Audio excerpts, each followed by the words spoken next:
In the introduction to this that you'll have read, I've talked a lot about neurodivergence, which probably means absolutely nothing to some of you. Am I right?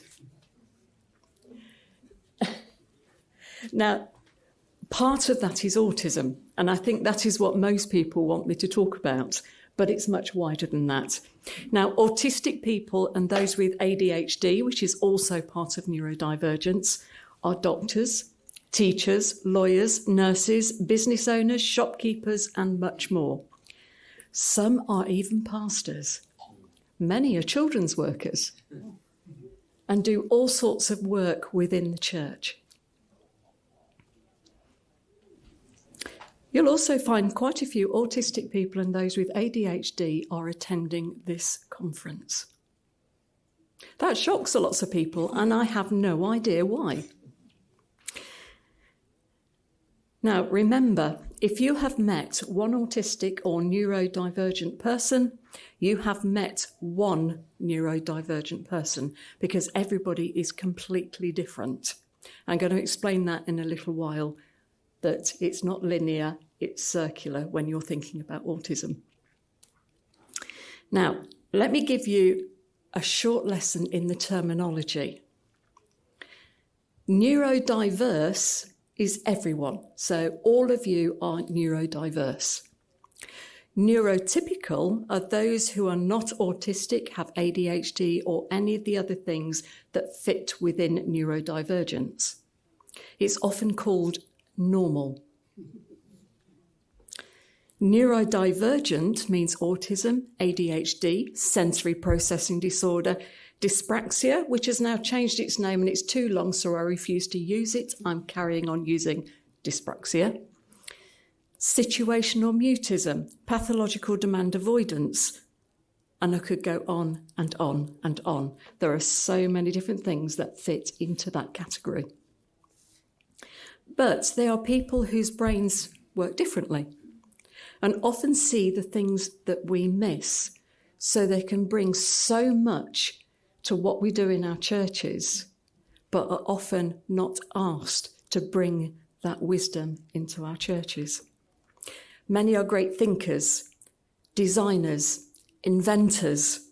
Some are great carers and full of empathy. Some of our greatest entrepreneurs in this country and the greatest inventors have been and are neurodivergent. Have I built your expectation up now? I'm going to tell you a story about David that I met quite a number of years ago on a church weekend. As you've probably heard, we were both children's evangelists, and that is where I met this young man. I didn't know he was going to be in the programme we're running. He's autistic. As he came up, he said, "I'm an autie." And God, I don't like him because he made me like this. So I think recently diagnosed. And I said, "Well, you're more than welcome. You can talk to me any time. We don't mind if you don't like God today. Just join in as much as you want to." And then there was just one part of the programme where we started to think about how you listen to God. I won't go into the whole story, it's too long, we've only got an hour. But it ended up with him discovering Psalm 139, verses 13 and 14. "You created the deepest parts of my being. You put me together inside my mother's body. How you made me is amazing and wonderful. I praise you for that. What you have done is wonderful, and I know that very well." He looked at it again, and he went, "God gets my brain." And he was so excited.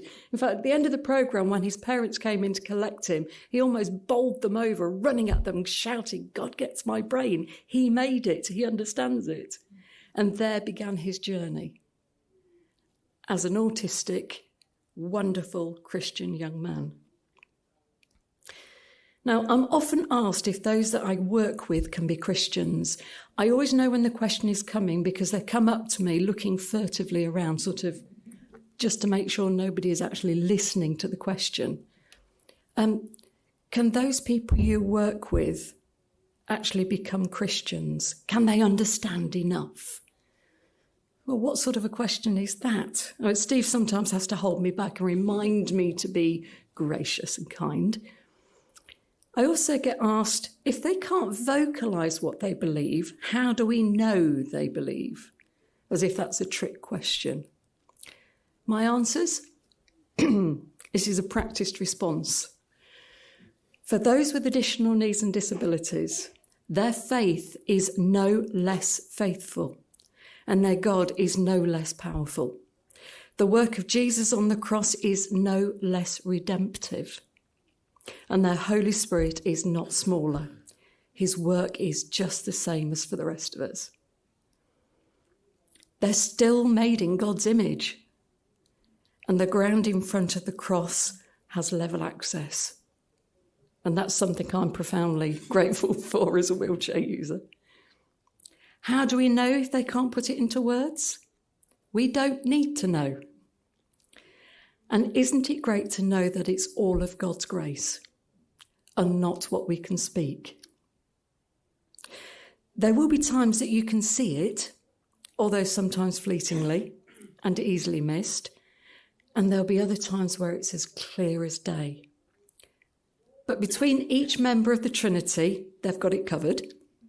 And we don't need to understand. We can just leave it with the Holy Spirit and praise that God gets it and knows.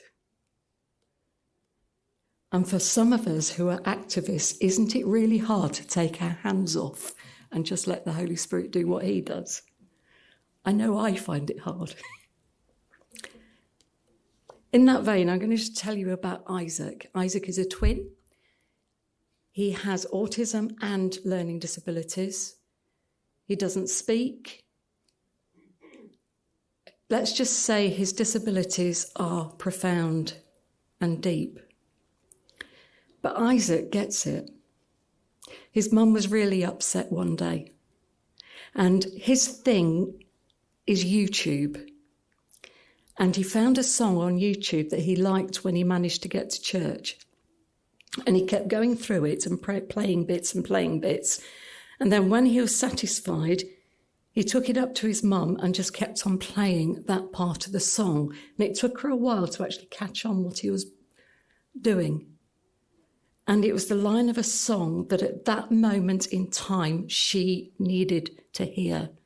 This is a profoundly learning disabled child who found the exact words his mum needed to hear from God that morning. Full of God's Spirit. I love that story. But what about how we teach, disciple and mentor those who are neurodivergent? I mean, you can put this into any disability, by the way, but this is what I've been asked to speak about. There's a huge lack of evangelically based material for those who struggle with reading. And many that are neurodivergent will struggle with reading. Not all, many are very good readers. But if they're a good reader, they might not be able to process the poor line length sentences that we sometimes use in books. They might not be able to process a sort of language and the fact that it's not actually sort of solid, simple language that you can understand. The average reading age of people in the UK is 9 to 11 years old. So why do we as churches put everything in writing? If we are evangelising, we should be prepared to not have everything in writing, to find other ways than a tract to give someone. Theology books are rarely accessible, and I know that. I'm visually impaired. I cannot read a theology book. I can't even read one that's about disability theology. Isn't that ironic? Neurodiverse young people are rarely included in programmes that mentor into service. Now, we talk about mentoring into leadership. I prefer mentoring into service, which includes leadership. But that means that if you have young people that may not lead, they can still serve and they can still be part of our mentoring process. And yet I find that they are overlooked because it is assumed they can't. They still have God-given gifts and the character that they need to serve. Now, the greater part of disability theology thinking is based in revisionist theology, and I'm assuming that you will all know what I mean by that. Okay? Just say left of liberal. It is not theologically based where we would be. It is based on how I view God, but not on who is the God that we see in the Bible. So each one will have a different theology. So there's lots of books out there that are saying this, that, and the other. And it's especially noticeable in the area of neurodivergence because autistic people are coming up with their own theology as well. I'm going to be incredibly rude now because the evangelical church in this country has not done disability theology other than the theology of suffering. Theology of disability is completely different. I do not suffer. And my disability is not a tragedy. I'm still God's creation. And that is the same for anybody who is neurodivergent. When you think of all this, is it any wonder that there are very few disabled evangelicals out there? I am trying to find someone I can mentor into the roles that I do. Can I find anybody? It's very hard. Add to that the largest unreached people group in the whole world is people with disabilities, including neurodivergence. 94% unreached or unconnected with the gospel. And where they are connected where the accessible resources are, which are not orthodox theology. These are figures that still grieve and shock me today, and I've known them for years. Now, in 30 years of ministry and in my work with the Additional Needs Alliance, I find many situations that could imply that neurodivergent people are just not wanted in our churches. So I should have actually warned you when I started, I'm going to be a little bit brutal. But that is not my personality. I'm actually quite a gentle person. I know many families who've been turned away from their churches because of their children with additional needs. Try an email a week and the many conversations I have. Some of them are on the third church that have turned them away. Some of them after lockdown said, I'm not going back. And why should they when they're treated like they are? This includes pastors of children who have additional needs, who have been asked to leave their post. That is shocking. I've cried many tears with people on that one. I've seen children and young people refused entry into the children's or youth work because they are a health and safety risk. I've seen young people effectively excluded because a church wouldn't change one thing that would cost no money to implement and would have helped many others to access what happened in church. I've had phone calls from churches asking how they can legally exclude a child. And it wasn't about violent or dangerous behaviour, it was just a child being autistic. I've even been asked to give training in restraint to a church. When I queried it, and I offered training so that they didn't even get to the point of needing restraint, I am trained in it, by the way, they didn't want to know because it meant change. So they went off to try and find somebody else who could actually train them in restraint. Calm down. I've seen parents told that they shouldn't reward their child's bad behaviour with treats. So this is the treat. The child is in meltdown because the environment is not safe for them. And the parents know what will help them to regulate their emotions. So they will give a toy that helps them to do that, a fiddle toy, a stimming toy for those that know the language. Or they will give them an iPad or some sort of tablet that has an app that will help them to calm down and be able to relax in this place. They weren't rewarding bad behaviour. They were loving their child. This is a justice issue. And as you'll already see, it's got many layers. I'm only going to give you 3 of them because I haven't got time to give you a lot of information here. One of those layers is the myths and assumptions that we have to battle in every situation of life, but including in the church. Autism or any neurodivergence is not caused by anything done to a child. Not their jabs, not what they've eaten. They haven't eaten too much sugar. Mum hasn't drunk too much caffeine when they were pregnant. It is a different way of the brain working. And it is still God's creation. More discipline actually doesn't help. There will be a different way of disciplining for many of the children that to us will look as if it's not right. But it's what works, and many parents have been trained in how to use this sort of parenting to help children with different types of neurodivergence. Here's one. They're not all Rain Man. In fact, just about every autistic adult I know hates that film.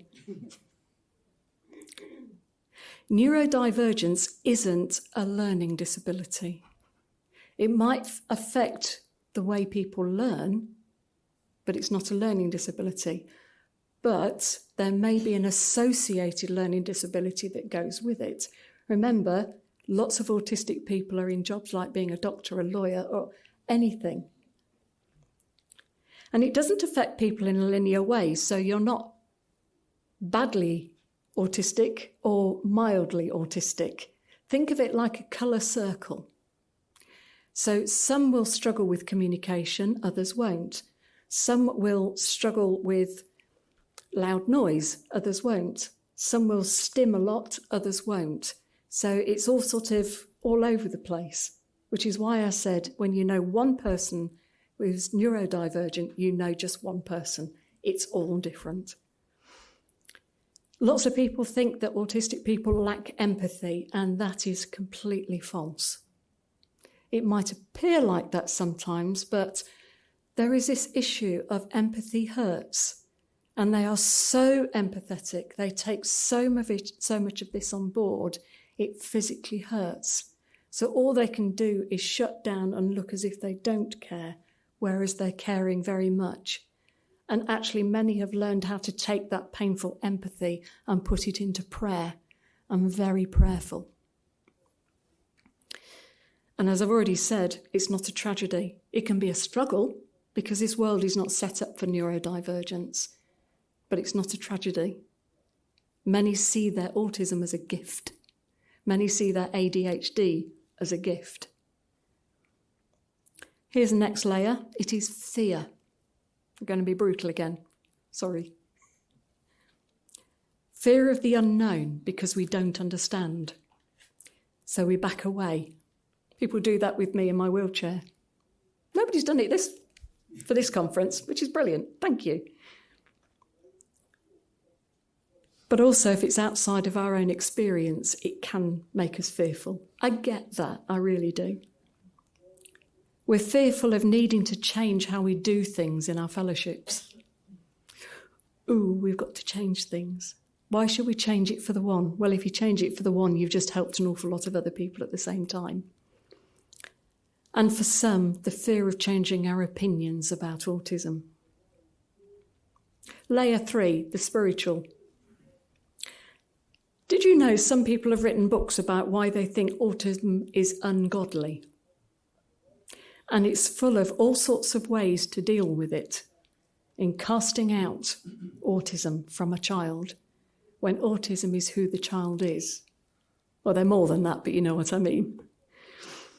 Some people will go up to a child without the permission of parents to pray for the child, sometimes for the demon of autism to be removed, and sometimes just assuming that it's such a tragedy they've got to do something, so they'll pray.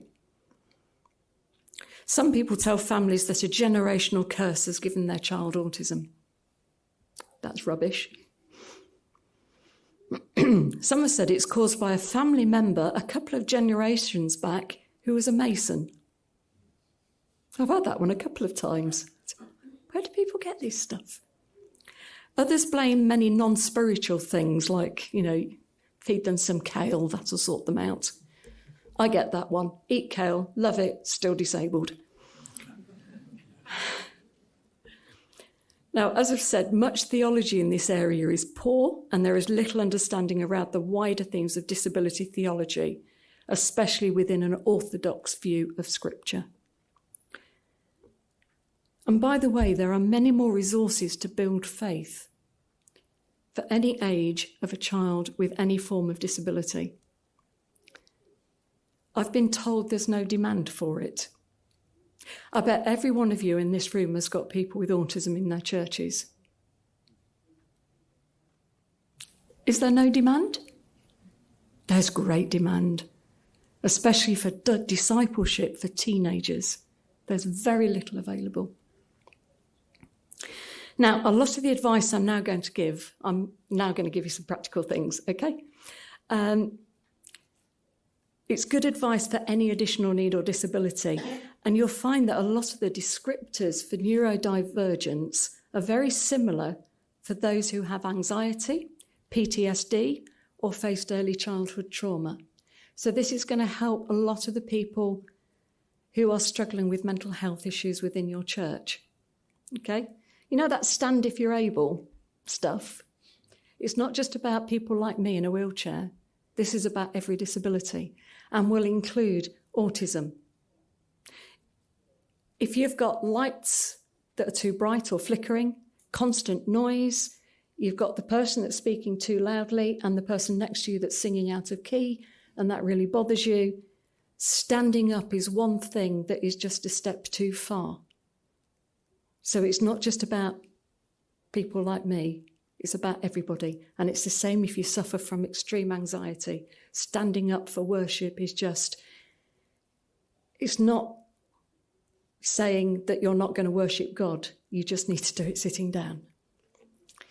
Now, the following is to help you understand why any child, teen, or adult might react to things in the way they do. I've had a few conversations with people about, I need to understand why that person will lose their temper quite quickly, and it's obvious when I look at them that they're somewhere on the spectrum. The first thing you may notice, especially with children, is a meltdown. That might be a shouty meltdown. It might be a quiet meltdown, that child that will go to the furthest corner, sit down with their head right down and just rock. Not every child does a shouty meltdown. And we can miss the girls who won't do that. They will mask, go home, and then their parents get it full blast when they get home. But you'll get adults as well that will struggle. Most of the time, masking, again. So you think everything is all right, but if you actually looked into their brain, it's melting. And if they're not actually giving a release to that, it's affecting their mental health as well. So we need to be aware of that. Sometimes we think someone is just being a bit rude. Have you come across that? Quite abrupt. I can be quite abrupt sometimes if I'm anxious about something. But actually, they're just being more efficient in their conversations. That's it. They're not being rude. Why take 6 sentences to say what you can say in 1 sentence? Maybe we should be teaching that to some preachers. So let's take that a step further. Now, a lot of people talk about this in terms of spoons. Now, that's going to sound weird. I'm not going to use spoons, but if you want to know more, Google the spoon theory, and it will help you to understand a bit more of what I'm saying. I'm going to use the same analogy, but I'm going to use money, okay? Think of an autistic child with £10 worth of emotional and physical energy, all right? Getting ready to come to church has taken £4 of that energy. This might be because cleaning teeth is a big sensory challenge, so that's taken about half an hour to get it done. Then they've run out of the only cereal you can eat. And yes, I know it's the same thing and it's a different brand, but it's got a different smell, a different texture, and a different taste. So that has caused a bit of a meltdown over breakfast. Having to put on shoes and the lace is caught inside and digging into your foot takes a bit of that energy and resilience. So you've lost all that. Then getting into the car was a challenge because next door's dog was barking loudly and cars were hooting. Your parents were trying to hurry you because you were late because you had a tantrum about cleaning your teeth. So it's all of a rush again.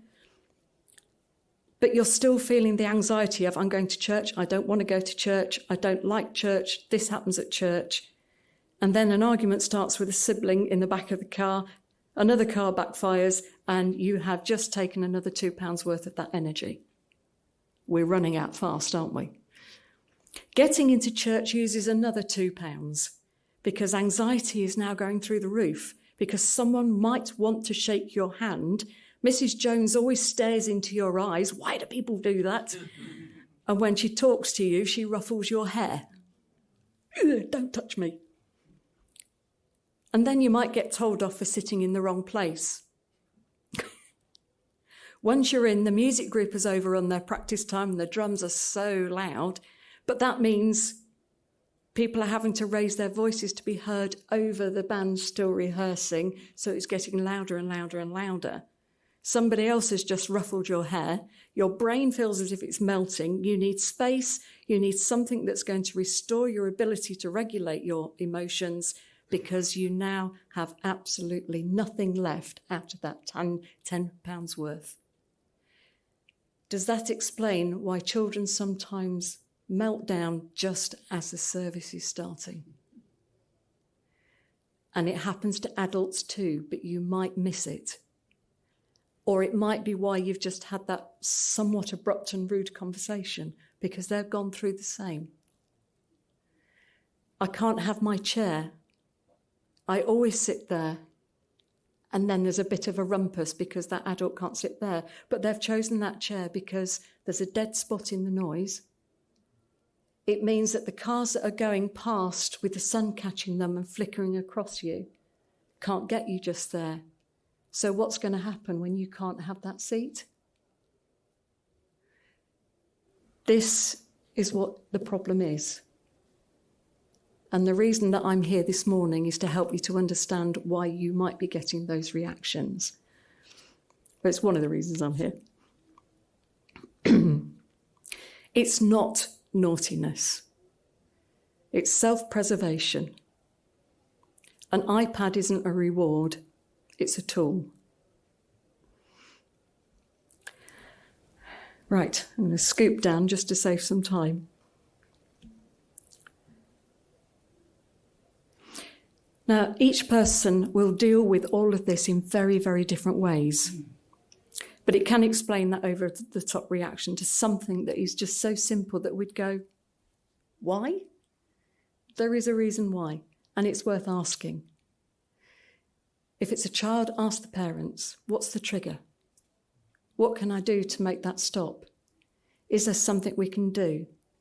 I remember a number of years ago in our own church, we had someone with a young lad that was autistic that would just explode as soon as he came in. But he was coming in late and he was coming in facing the congregation. So it was a retraining over many months because, change. I've always come in that door. Why do you want me to go in that door? So it was a gradual change to bring him through the back. What feels like the back sometimes, but it's actually the front of the church. So he's not facing faces because stress can make you face blind and that is a scary sight. And he's come in and he's settled. But then we started taking him out to Sunday school and he would melt down at a certain point. Why was he doing that? I knew straight away because it was something I was struggling with. To get to his class, he's got to go past the accessible toilet, where the air freshener is too strong and permeates the whole of the corridor. That was it. Turn off the air freshener next week, no meltdown walking past it. Sometimes we have to be detectives to find it. Now, I'm going to go through using the 5 senses in a little while that will help just to look for all those different things.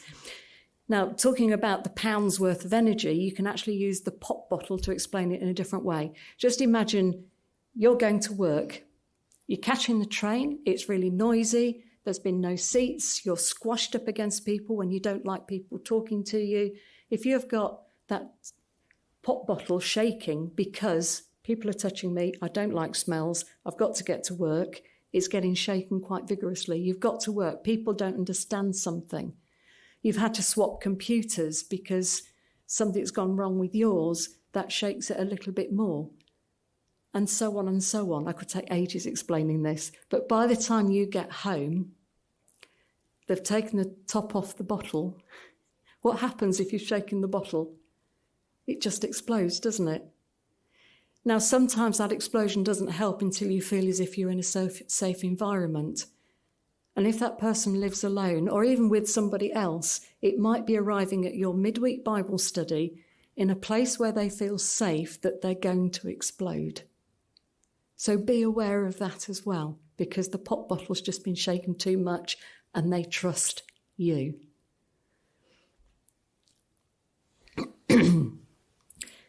As I keep saying, each person's going to be different, like the colour wheel. Many find their own coping strategies that don't take away so much extra energy. And you can ask them what those are so you can understand them and if you could do something else to help. One of the things I love doing in children's work is providing a pop-up tent with a blanket over it where a child can just go to get away from these sorts of lights. Can you hear them buzzing? No, child with autism will. So in your church, if you've got those strip lights, they buzz. If you're using a projector, it whirs. If you've got fans in your church, they make a noise. All of those things can actually cause a problem. So be aware. If you know someone who is neurodivergent, has anxiety, or has faced trauma, has PTSD, get to know them. Find out the good stuff first, though. Don't go straight into what's your problem. Doesn't work. Be friendly, be kind. And remember that you might not get a conversation, but you might get one-word answers, and that's fine. You might just have to have an awful lot of conversations with one word. Don't go face-to-face. Go side by side whilst doing an activity. Do the washing up together. Go fishing together, if that's your thing. Find something that they love. And for many who are autistic or have ADHD, you will find they will have something that they will talk to you for hours and hours and hours and hours. Find that thing. Talk to them about it. Find out more about them. And you will find so much stuff that will bless you as well as inform you. I'll tell you a story about a lovely lad that I got introduced to by his mum when I was teaching her at Cliff College. She said, my son's not taken seriously at church, but can I tell you about him because I know you'll listen. She said, he's not very good at expressing himself. He talks to God in colours. So I said, oh, that's interesting. How does God respond? She said, in colours. Because he could understand that. His autism meant that colours spoke to him. You know, that colour represented this, that colour represented the other. And she said, you know, once a week they have a Zoom call with people from all over the world who are also autistic, and they pray for the world every Thursday afternoon. She said, but nobody in my church wants to know that. So we celebrated together and prayed for him. Find out what music they like, what pets, what interests, what things might be comfortable to chat about. And the one-word answers are not a sign of failure for you. It's just life.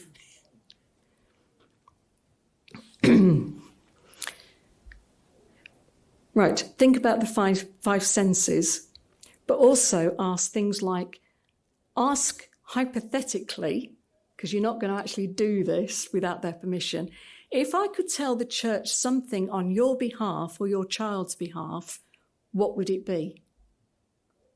What would you like the whole church to know? That will give you a massive insight as to what's actually bothering and what the problem is. And whatever they say, it's bound to be something that another person has also found to be an issue but hasn't had the courage to speak up about.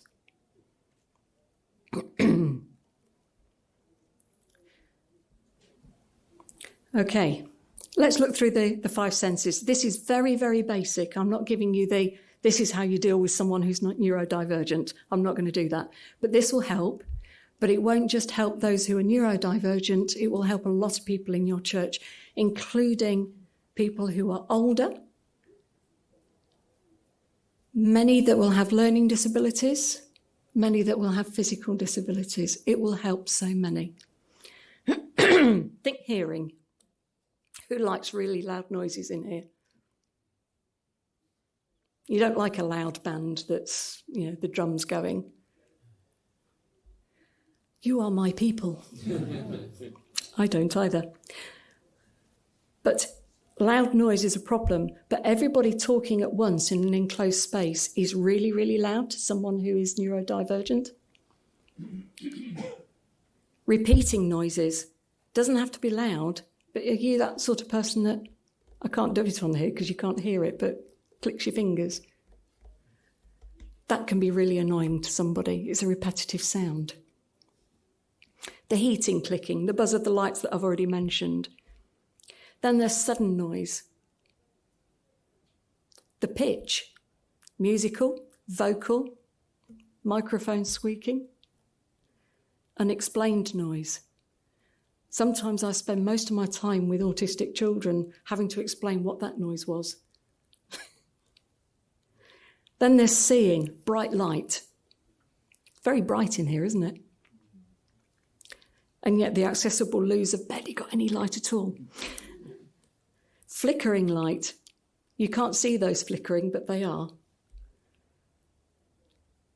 Flashing light.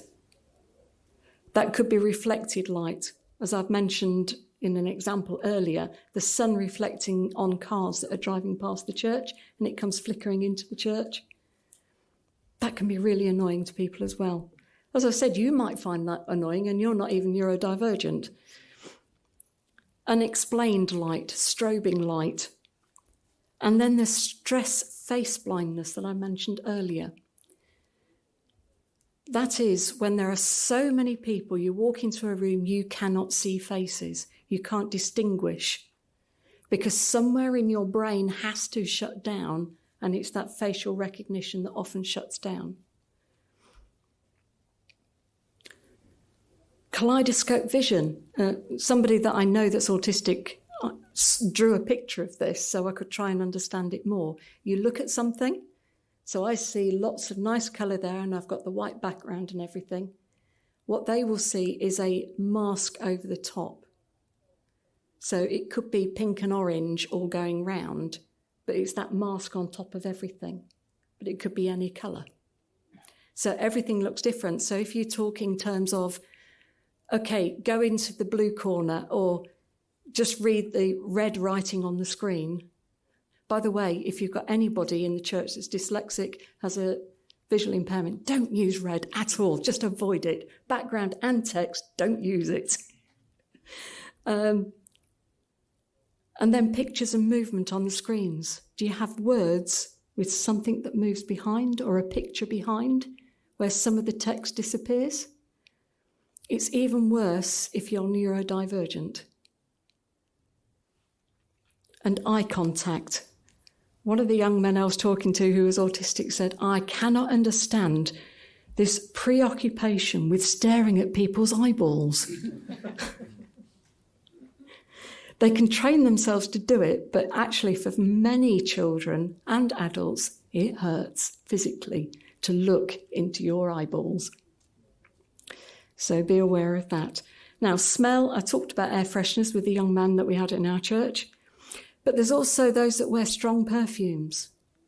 And you know the laundry smells that the different companies are trying to make last longer and be stronger? The majority of people don't want them to do that. And children who are on the spectrum somewhere do not like those sort of strong smells. Not all, but a good proportion of them. Touch, patting on the head, ruffling the hair, please don't. I am not autistic, but I don't like people patting me on the shoulder because I'm just the right height for that when I'm in my wheelchair. Sudden accidental touch can make a child or an adult flinch away because it physically hurts. I know it's only a little light touch, but it hurts. Labels on clothing. It's like the princess and the pea. Socks are worn inside out, even if they are the seamless socks, because they've still got a little bit of seam in there. They don't like labels in the back, trying to get them to wear uniform when it's really heavy and scratchy. The list goes on.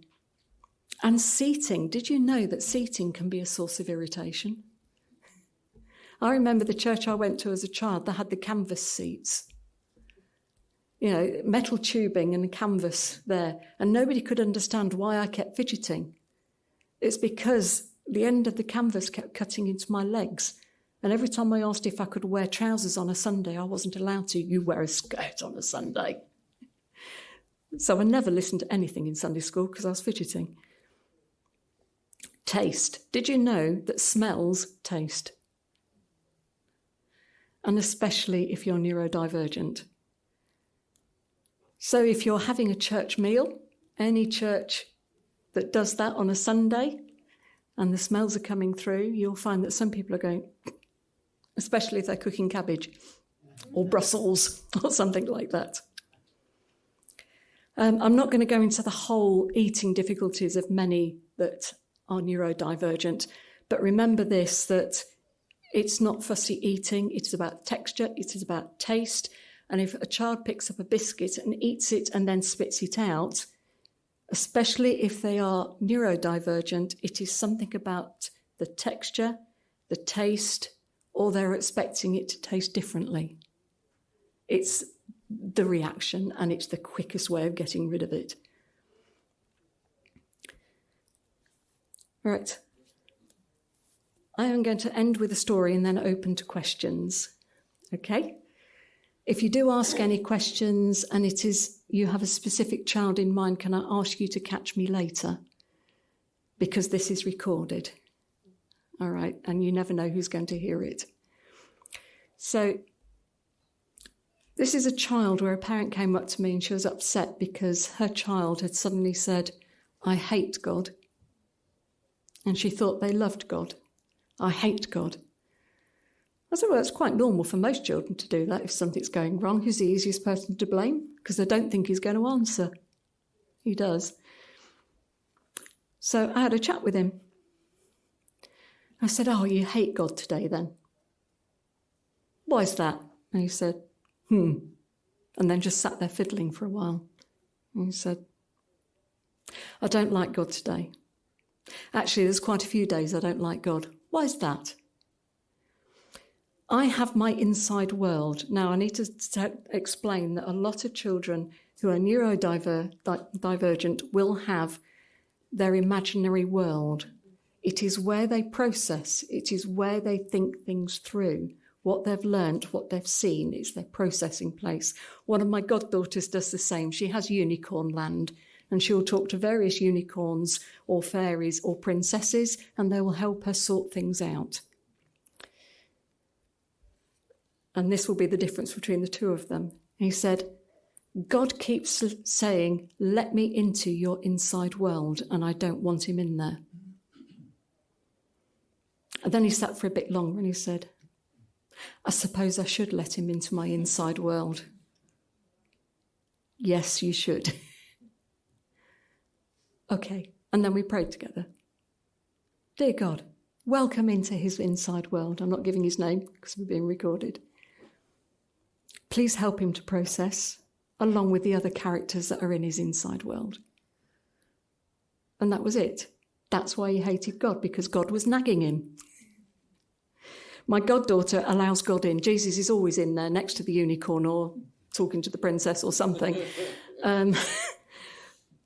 But isn't it wonderful, the different ways that God and the Holy Spirit can actually speak to our children who are neurodivergent in ways that we could never even think or comprehend? So I'll close with, don't forget to disciple them. of any age. Don't forget to mentor them of any age. Don't forget to pray for them. If you're talking to the parents, say, what can I pray for? What can I do? And don't say, I'm so sorry that you've got this. Because although it's hard for them, they love their child to bits, ferociously, Mama Bear style. And make sure that you badger people that don't produce accessible resources for people that need them. Write to everybody you can saying, there is a demand. We need these for our children. Because I'm sick of it just being me always writing. So please join me. Okay. Any questions? Even if you've got advice, please do say, oh, this worked in our church. You know, I don't know everything. What's your opinion on like sensory rooms? And do you have any advice for? I know you mentioned the pop-up tent, but what about a room where they could be taken out of? Okay, a sensory tent. I mean, we are talking children that process better with that. So it is any child with a learning disability or children that are neurodivergent and process better within that environment. If you have a child that's melting down, they need less sensory stimulation, not more. So it will work for half of the kids with additional needs, but the other half will just need that space with very little in it, just a fiddle box. So, but join the Additional Needs Alliance. There's always a feed somewhere on there that's talking about how to set these things up. Right, I've got two hands over there, so gentleman with glasses first, and then I'll go behind. Yeah. Do you have any advice about how, if we want to put things in place that will help neurodivergent children, but then have the possibility of making them seem odd, frankly, to other children and their peers and things like that? Have you got any advice on how we could help mitigate that, help them to build relationships and help them to be accepted and not looked at sideways, but also still actually helping them and providing them with what they need? Okay, long question. No, that's fine. It is really not separating them out, isn't it, and making them completely different and building the relationships. Okay, we talk about inclusion as in everybody's together, we put them together and they suddenly you'll find that they're struggling. I'll start by saying inclusion is also being separate if they need to be separate. Don't force them into a mould they're not comfortable in. But you'll find that most children are used to other autistic children in their classes. And one of the camps that we did, what I said was to the other children was, oh, his brain just works differently to yours. Ask him about it. And they did. He was baptised last year. Yes. I would say the way that you teach someone who is neurodivergent will help the rest of your children as well, especially when they've had a stressful week at school.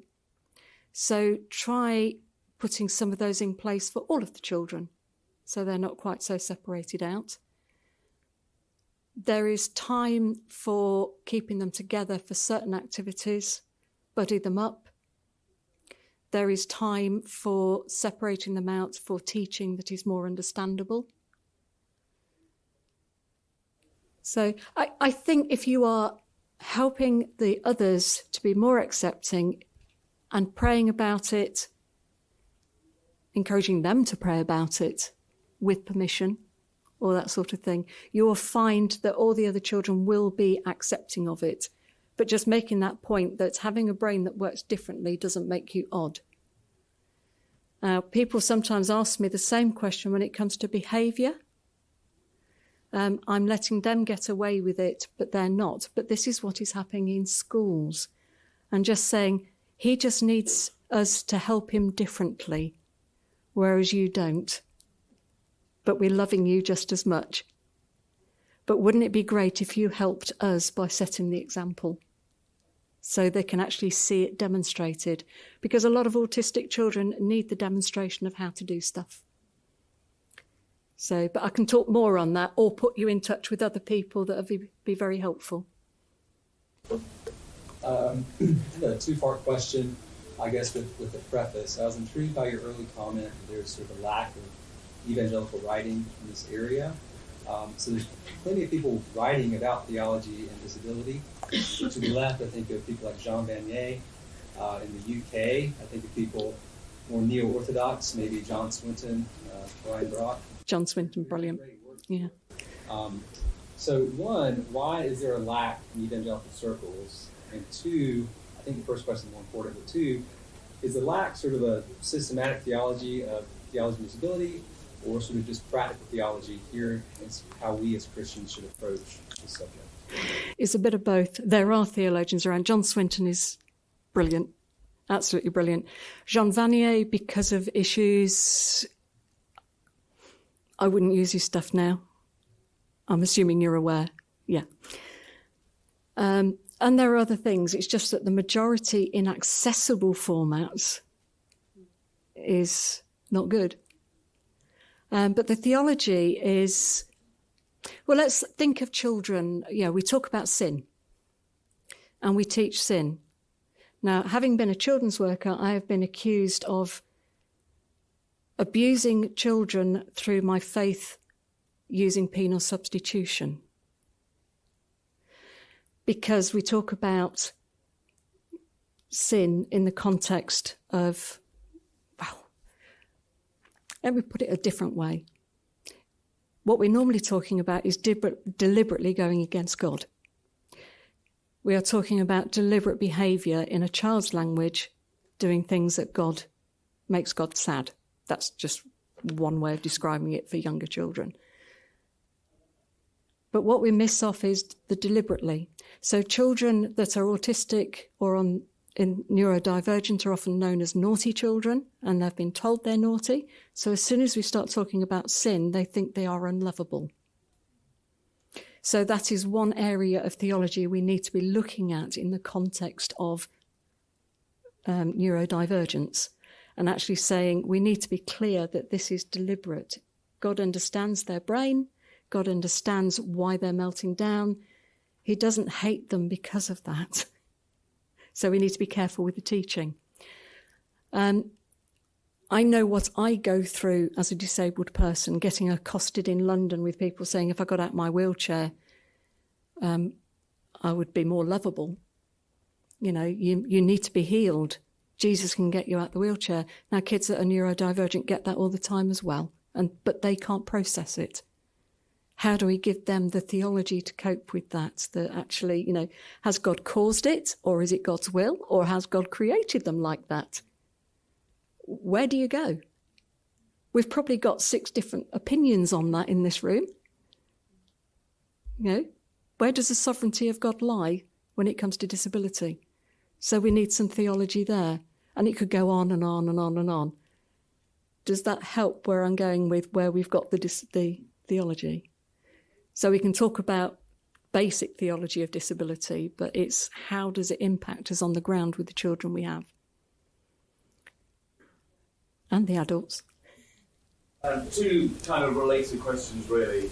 How do we begin that conversation with a parent about their child, particularly, I'm thinking, in terms of maybe if they're not aware that their children might be on neurodivergent perhaps, and so how do we begin that conversation of sort of helping them to help us, etc. But also along with that, in terms of perhaps parenting children who are neurodivergent, are there resources that we can point them towards to help, that we can maybe do with them to help them better parent their children? Yeah. Yeah. Firstly, the families that don't know, don't realise, or are just putting the blinkers on a lot of the time. Sometimes it is just saying, we love having your child here, but we just notice they're struggling a little bit. Have you noticed that elsewhere? Do they have the same problems at school? And maybe school has picked it up and already had the conversation. So all you're doing is adding to the conversation. But having lots of pastoral care in place for them, because sometimes they're actually going through the grieving process, having only just noticed and understood, and part of that grieving process in additional needs is ignoring it for a while. So with that one. In the discipline area, it is chatting to them just about, who is involved.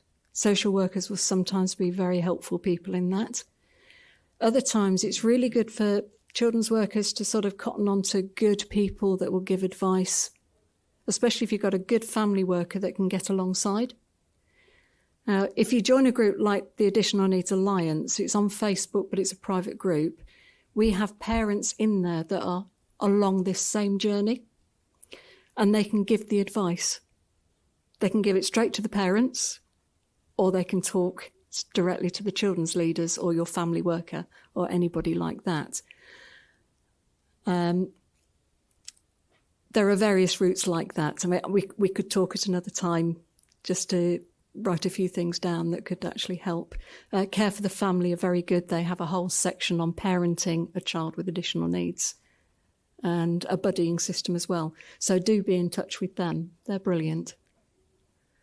Is neurodivergence something that is becoming more common, or is it that we just understand it better, it's more accepted, better kind of diagnosed, or are there kind of certain environmental factors which are making it kind of more common, the trauma of lockdown for certain people, or is it you're born neurodivergent, or are there people that are kind of prone to neurodivergence that can be tipped into it by early childhood trauma, things like that? Yeah, there's a lot of questions in that as where it comes from. I can say you are born with neurodivergence. Childhood trauma tips into attachment disorder, which can look like autism. Any sort of trauma can look like autism. Anxiety can look like autism, but it's not. So a lot of parents will think my child is autistic, but actually no, which is why you actually need the proper, I think we're safe, we need the proper diagnosis process, but children are waiting up to 3 years for a diagnosis. The other thing is our world is busier. It's louder. It's got more light. It's more brash. So it's being more noticeable. So whereas we just thought it was an odd child, just a bit quirky, they are autistic. So, but you will find that autism runs in families. So I'm adopted, so it's fine.